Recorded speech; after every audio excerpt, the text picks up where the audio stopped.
So, it's Christmas today, and I have spent a fair amount of the day alone after I spent the morning with my girls. I have been cleaning out my ancestor drawer because my altar's in the drawer over here. And then I got distracted by a side project of turning a rose I had from a long time ago into this beautiful wheel here instead. And it lights up too. And I got this awesome frog from my friend for Christmas.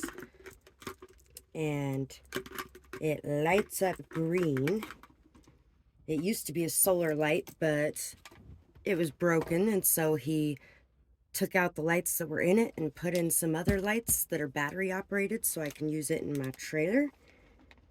And I was wanting to cover up the solar panel thing on it right here. So that's what we're doing right now, is we are covering up this solar panel on here with this beautiful rose. And then it's like, oh wait, the solar panel is still not quite covered up, right? You could still see it. It's still kind of ugly. Yeah. And so I am now making this thing to go down inside of there. It's going to go down inside of there.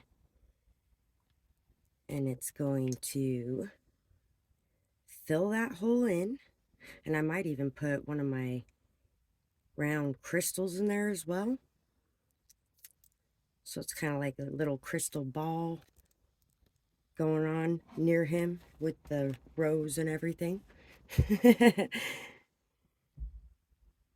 I've been pretty good mental health wise today. Actually, really good mental health wise today. You know, for people who have bipolar out there, there are some nice things about bipolar, like the fact that those emotions come and go so quickly. You're not stuck ruminating on them for months like some people would be. That's a good thing, honestly. And besides, what's really normal anyway, honestly? Because to other people, holding that grudge for 6 months might be something, staying in the same mood for 3 days might be something that is normal, where other people, okay, I was just upset, and now I'm not. I let it go. Time to move on, find something else to do. My emotions shifted very quickly. Well, yeah, because I decided I didn't want to be in that emotion. So we're going to go over here to this other emotion. I know, I'm talking a bunch of nonsense right now. That's okay. I just felt very drawn to turn on the camera while I was doing this and talk and say whatever came out and post it, regardless of whether or not it's perfect. It ain't going to be perfect, and that's okay. I don't care.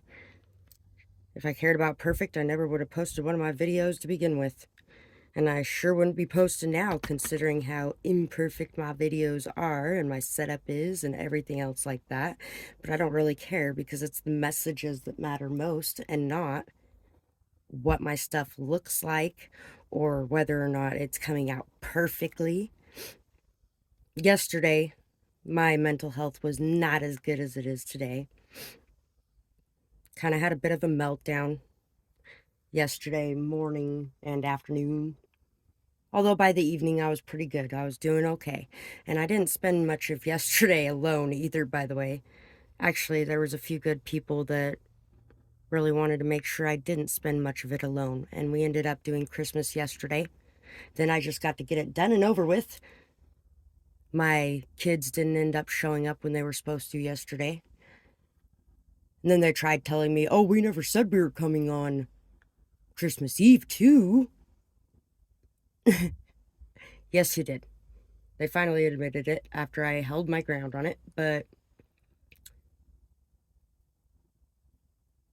it's been a really rough 3 years living the way I've been living, and I haven't had really anybody around. Last year, if you've been here for a while, you know what I did for Thanksgiving and Christmas. Since my kids and my ex, I got in a fight with my ex shortly before Thanksgiving, and they decided they weren't going to see me again till middle of January, whenever they felt like it, basically. And during that, as my ex knows, holidays are extremely important to me, mental health wise. So, anyway, yes, part of me actually does question that, whether or not it was an intentional thing. But I spent my Thanksgiving and my Christmas. I made myself get it all decorated. I made myself get uh, dinner cooked, or get all the stuff for dinner, get dinner cooked, all that kind of stuff. And then me and the guy who lived in his van behind me, well, I went and took food to the other two gas station employees over there. And then the third gas station across the street, me and him went over there and ate with the girl that was working that night, who wasn't going to be having a Thanksgiving dinner because she doesn't really have any family around here. And she's working anyway, so what's the point? Hasn't made too many friends, things like that. So that's what we did for Thanksgiving and Christmas, is we went and did that. And Richard passed away shortly after. That's the friend that passed away earlier this year. It was kind of like getting to have a dad again for a minute. And he got to have somebody listen to what he needed to talk about at the end and help him come to terms.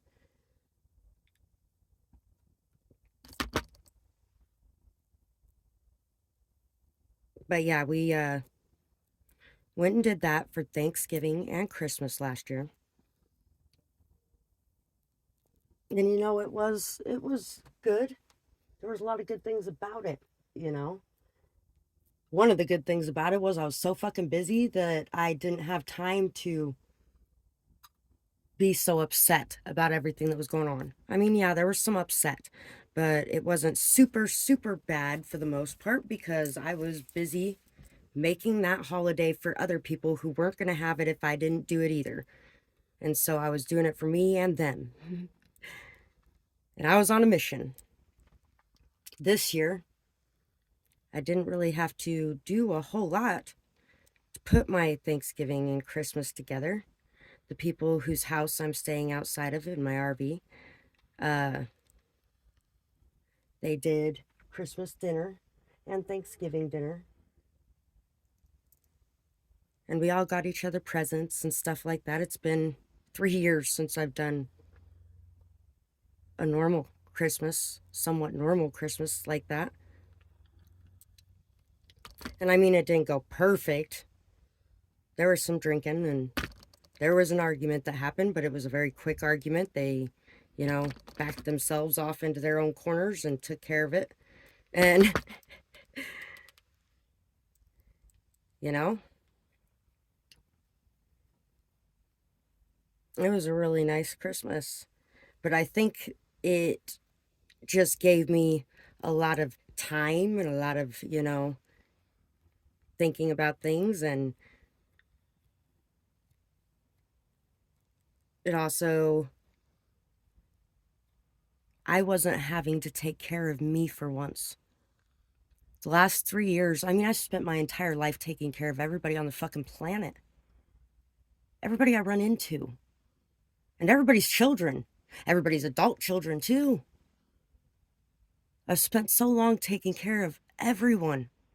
And it has been so hard to find anyone to even care.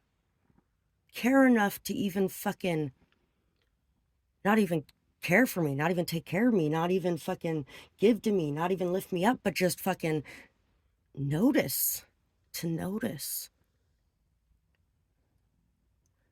I brought homemade ornaments to all the people in the gas station last year when I did the Thanksgiving and Christmas stuff. I spent a fair amount of time making those ornaments. And it's not much, but it's what I had to give, And I wasn't giving to receive or anything like that. I actually didn't even think about it till yesterday. Yesterday I was thinking about that and I was like, wow, not one of those people gave me any kind of Christmas present, Christmas card, Christmas anything. Not one of them. But the majority of them, smiles or not, were extremely judgmental of who I am and how I'm living. I mean, they work in customer service. They're good at putting it on. But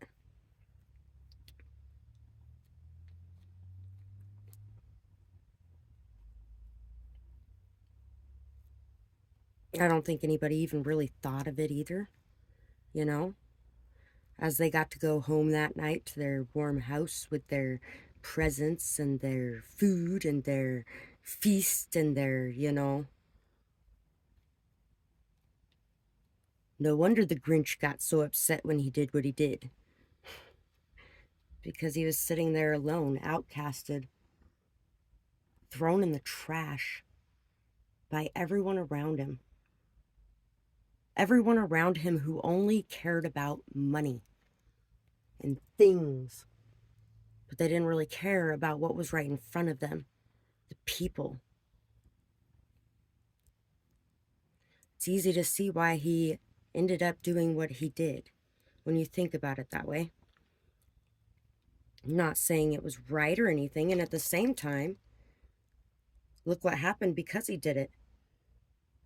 They found so much more meaning in Christmas. So much more meaning in Christmas than they had ever thought was there. And it was only found because someone stole everything on Christmas. And even after he stole everything on Christmas, they still ended up inviting him to that dinner. I never even stole everybody's Christmas, but I wasn't invited to nobody's dinner. And I mean, when I say I spend my time taking care of people, I mean people in this town too. It's not just my YouTube channel. I spend all my time pretty much. When I'm not doing, I do me stuff a lot. This is me stuff. Woohoo! I'm doing me stuff right now. But I do me stuff. I have my hobbies. I have my fun things. And you know what? I really enjoy doing what I do too, which makes it even better.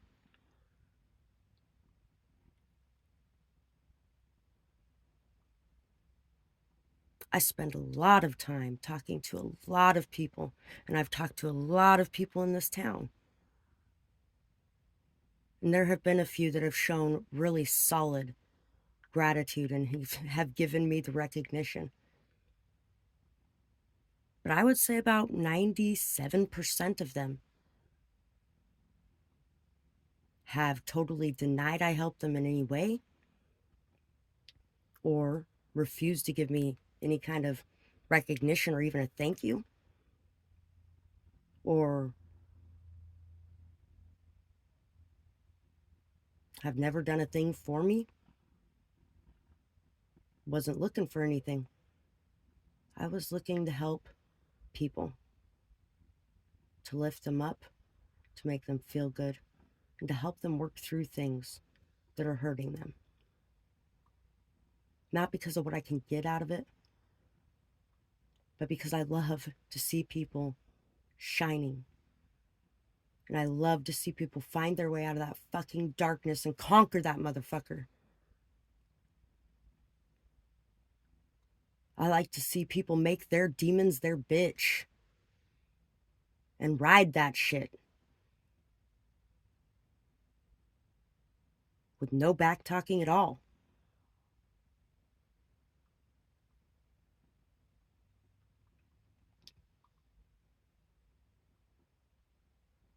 But But what I am saying is there's a lot of good people that get looked through every day.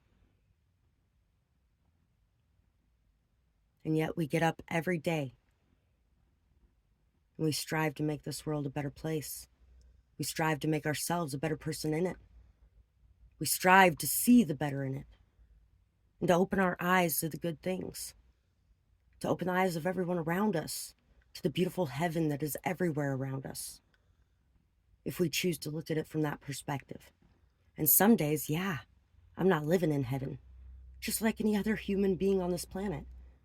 There are days where each and every one of us is instead living in hell, thinking that this earth is hell and everything on it is hell. But that's our perspective. And tomorrow, maybe we'll wake up and instead of seeing hell in front of us, we'll see heaven. We'll see the beautiful little buds that are coming up on the brand new flowers. We'll see the little squirrel running around in the yard, just enjoying life. And maybe it'll inspire us to do the same.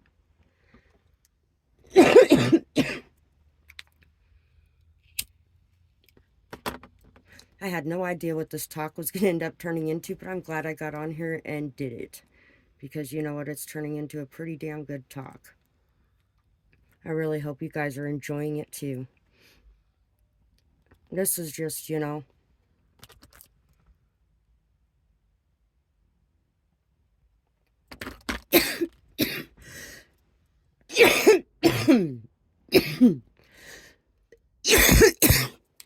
ha. So back to the point I was making before I completely went off on a tangent that was a mile long.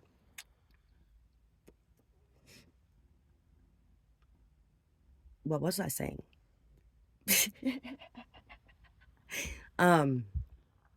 Yesterday,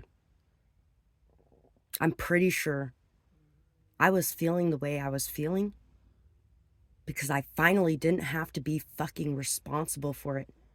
I didn't have to make sure Christmas was going to happen so I didn't lose my fucking marbles. Because I just knew if I didn't have some form of Christmas the last couple years, some form of Christmas, I was going to fucking go insane. Because everything was already taken. Everything.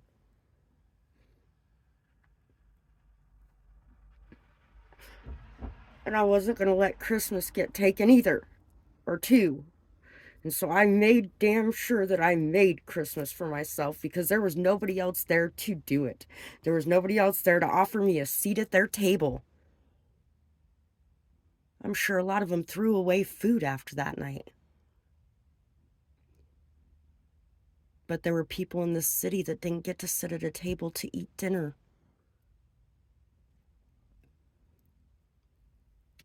People I'm staying with right now, all of them are felons.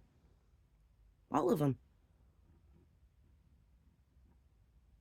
There's a lot of things they can't do because they are.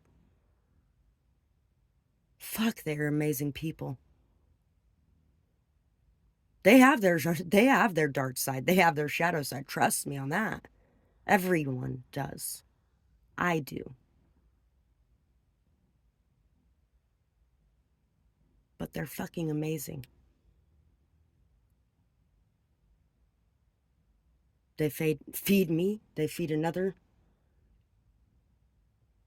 person living on the street around here.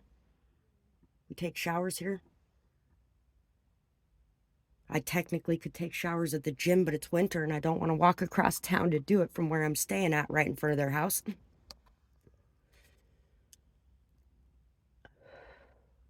And yeah, I do a lot for them too. Especially on the healing front and helping them work through things.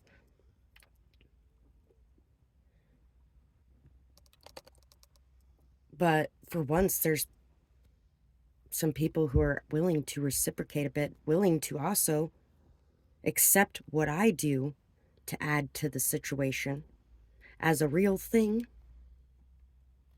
worth value.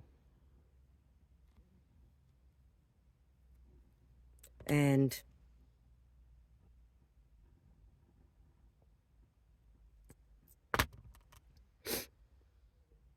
yeah,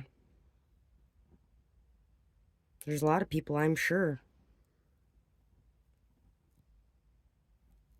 that would judge them before even getting to know them, think that they were weird or think that they were,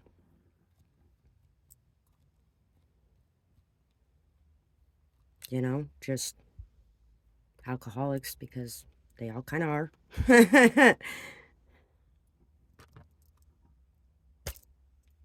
But I don't care if a person's drinking.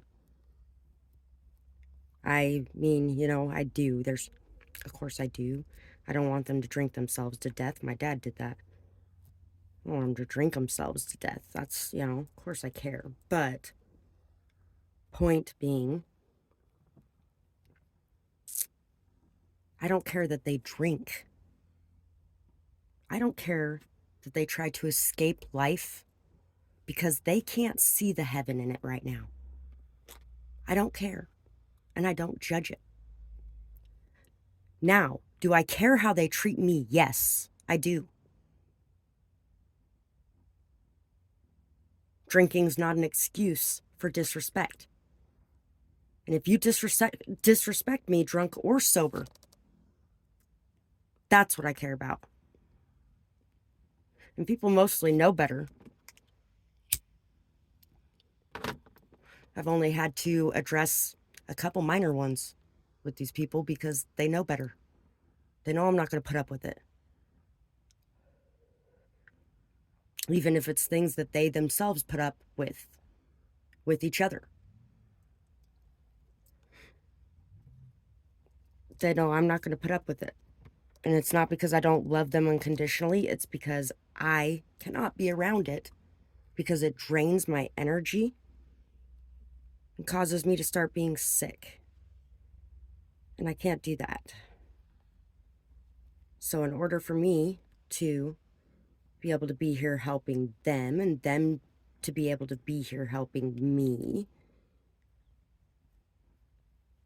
we all got to be good to each other, respectful of each other. Also, I'm also very respectful of other people, which is another reason why people are usually as respectful as they are with me when it comes to the way they talk to me, treat me, or touch me. Good example of that would be a friend of mine asked me a while back, not really a friend of mine, I guess, but I consider them all that, and it's not necessarily friend, but I consider them all that. Throughout my entire life, there's been people who come into my life and then they're gone, and then there's people that come into my life and they're gone, and they come into my life and they're gone.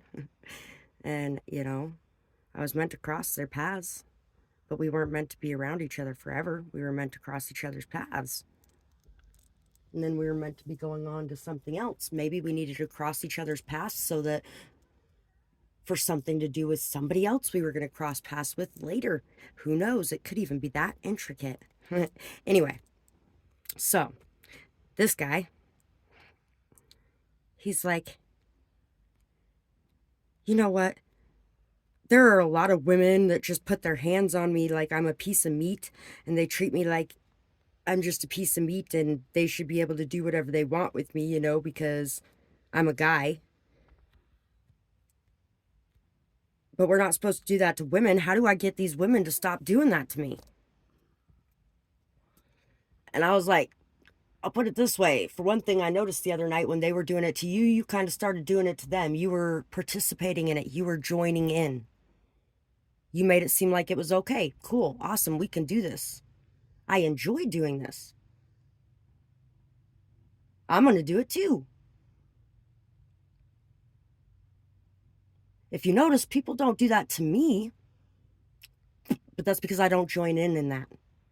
And if somebody lays a hand on me in the wrong way, most of the time, all I got to do is look at them. But most of the time, I will also say something. because I don't want nobody's hands on me in that way. And I didn't tell you you could touch me. What makes you think that you have the right to put your hand on my body when I didn't say you could, especially in such a manner? That's not okay, and I don't like it. You let them know you don't like it.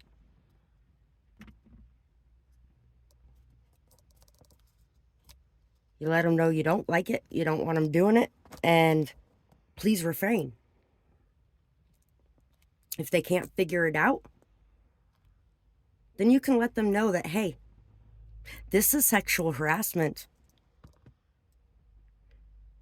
And if you can't stop doing it, then I can sure file a report about it.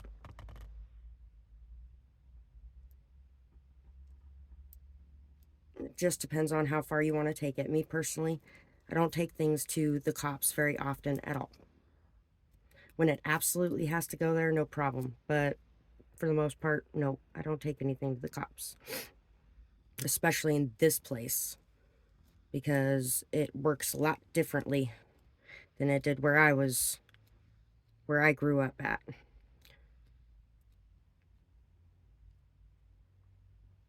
Where I grew up at, if you got them involved in it, they weren't instantly trying to arrest somebody for something or trying to start problems or drama or anything like that.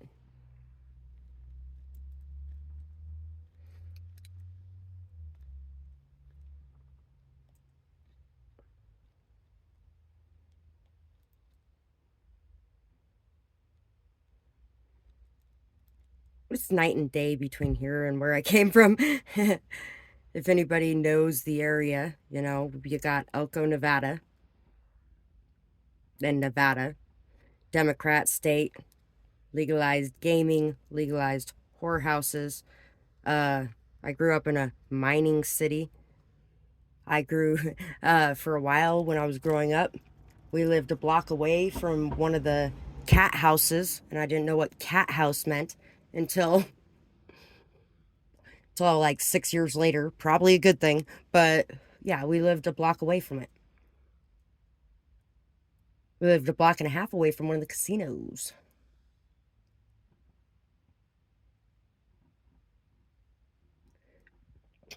It was a 24/7 town.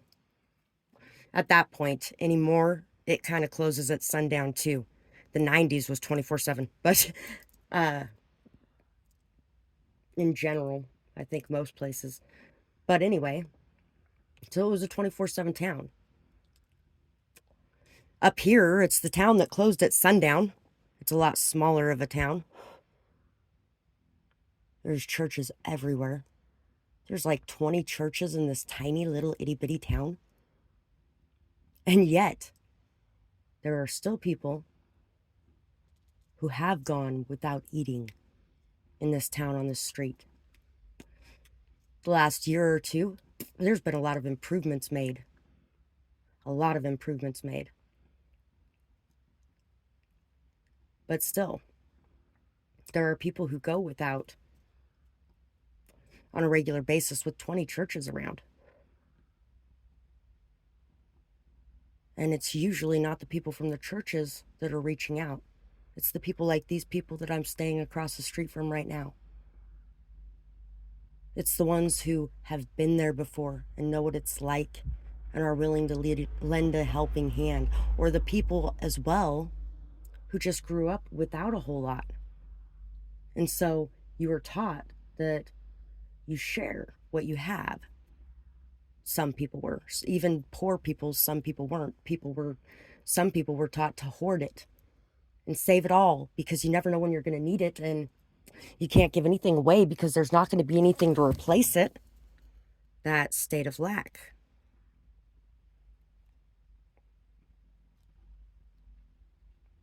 But either way, and some of them have been Christian, yes, but I'm talking about these are just people, singular people. One of the guys across the street is Christian. One of them believes in native ways. One of them does tarot cards, but I don't think the one that's Christian enjoys her doing tarot cards. I haven't delved into that topic of conversation yet. But I don't know if he knows what I do for a living. I have no idea. I haven't discussed what I do for a living with him because, I've dealt with a lot of censure, mostly from a lot of the Christians around me, for what I do. There's Odinists here, there's Wiccan, there's shamans, there is native, as I was saying. There's native beliefs. Shamanism is one of those. But anyway, there's all different kinds of beliefs in this world in general. There's over 500 religions in this world currently being worshipped right now at this very given moment. Over 500 religions. I bet a lot of people in this country didn't even know there was that many religions that were actively being worshipped at this time. But there are. And who's to say they're wrong any more than anybody else is? Who's to say we're not all right in some ways and wrong in some ways? Who's to say any of it matters on what you believe in anyway? Because I really don't think it does. I think what matters is the type of person you are, your intentions, where you put your time and your effort and your energy, how you choose to live your life, and what you choose to do in it. Not who you choose to exclude, and not who you choose to walk away from, and not who you choose to ignore their suffering, but who you reach out for, who you lend a helping hand to,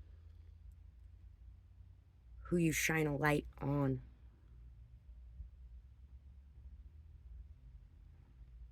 Who you include.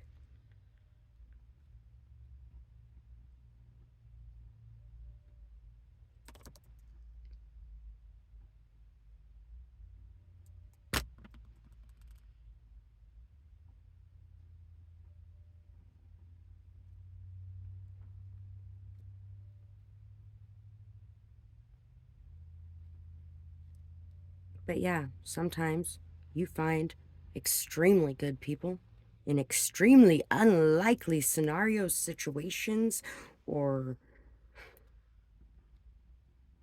in book covers that you never imagined would hold such things. And that's the way the world works. That's why you shouldn't judge a book by its cover. Because the cover can only tell you so much. And sure, it's going to give you a glimpse or a snapshot into whatever you're looking at. But it's not going to tell you the whole depth and story. You're going to find that by diving into it.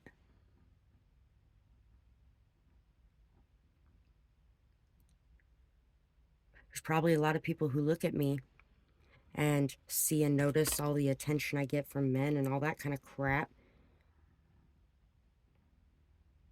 And there's a lot of jealousy on that front. A lot of it. You know what? First off, people don't know what it feels like to be in those shoes. And honestly, I didn't even want to be in those shoes. I could give a shit less about those shoes. I've never spent my entire life trying to get the entire male population to notice me. I do enjoy friendships with males. I do. There's a lot of males I've really enjoyed spending a lot of time with. But that's also taken away from because all of them want to date you instead of just being okay with having a friend in you. And it's not because they're looking at you deeply. Some of it might be, and some of them might be. They're looking at the perfect version of you they've created in their mind and what you are that they think you should be for them. You know what I mean? And not who you actually are. A lot of them are just wanting to play you, seeing if they can.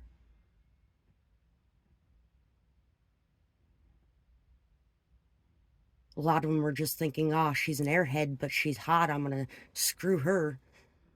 And they find out really different very quickly.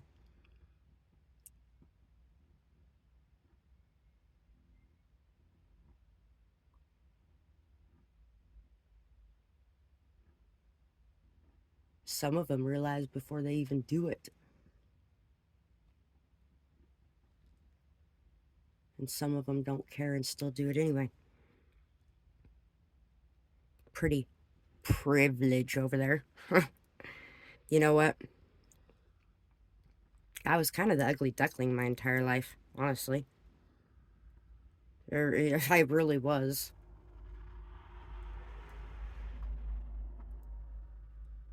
But at least I didn't have a bunch of fake ass people trying to get close to me. At least I didn't have a bunch of fake ass people wanting to be up under me.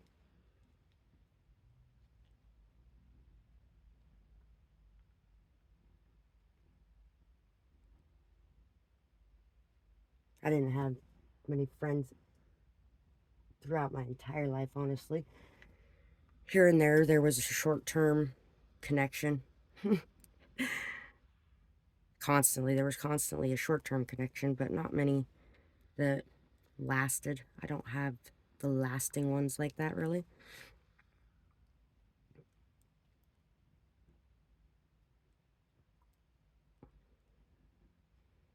I don't know. I was weird, and I was the odd one out, and I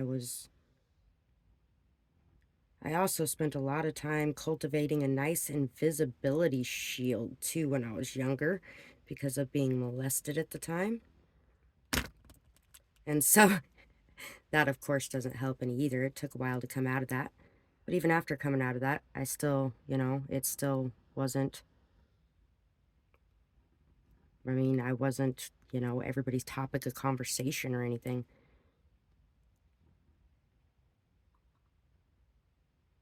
I've been working on a lot of things to improve my life, improve myself, level up, create something for me and my kids.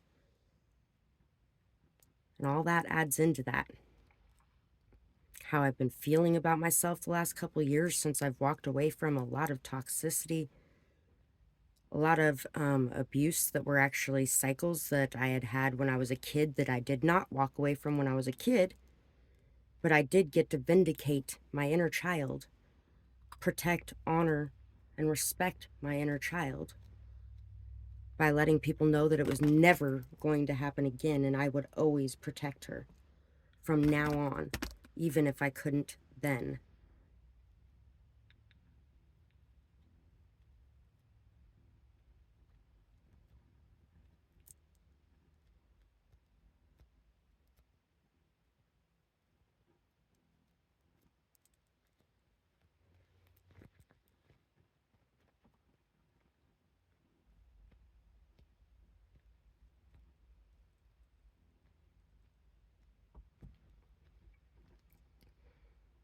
So, I am almost done with this thing, and I'm going to get off here now. I don't really feel like there's much else left to say. But I really hope you guys had a beautiful holiday season. And Happy New Year's to each and every one of you. I will talk to you next time. Bye bye, guys.